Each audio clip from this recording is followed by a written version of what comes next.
Behind me is the new Suzuki Splash. It's not quite a super mini and not quite a people carrier.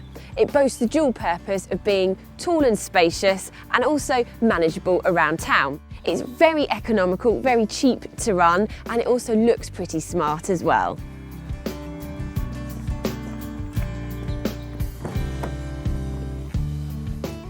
As you can see, it is really spacious in the back here. There's loads of headroom, loads of leg room. There's good storage here and another one here.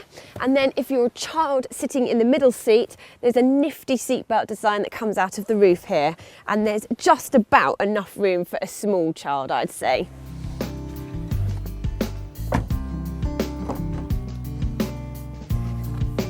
In the front, it has a larger car feel as well. The gear stick is positioned here, which is in easy reach, and there's plenty of adjustment in the seat to get comfortable, and there's a rake adjustment in the steering wheel as well. Safety-wise, it comes with 6 airbags and traction control as standard. All models come with front electric windows, CD player which is MP3 compatible with 4 speakers, and if you go for the SZ4 you get keyless start as well.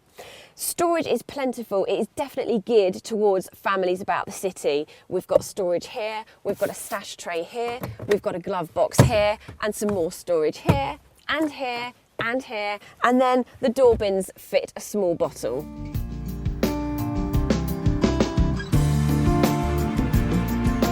Around town, this car is perfect. It is easy to manoeuvre, all the controls are very light, and there is minimum body roll for a car that is as tall and as narrow as it is. Also, it feels very smooth over the lumps and bumps. It copes with our roads very well. In actual fact, it's a lot more refined feeling than I thought it was going to be. Also, it feels very stable under braking, which certainly gives you confidence in it.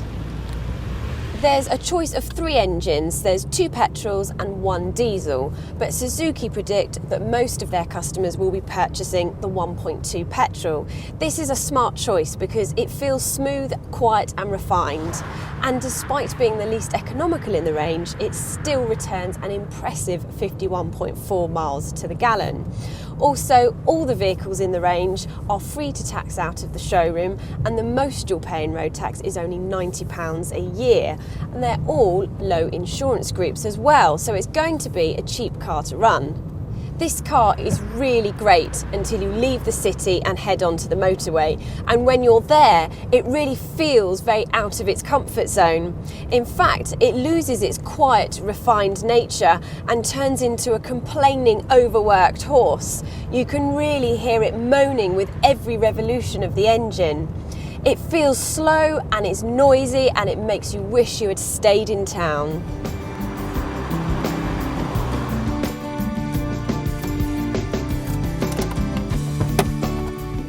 Another downside to this car is the boot space. It's all very well having a car that accommodates 4 adults, but does that mean that those 4 adults are only allowed to have child-sized bags with them? Then that's not a very practical boot at all. Its saving grace though is this storage compartment here, and also the rear bench does split and fold as standard.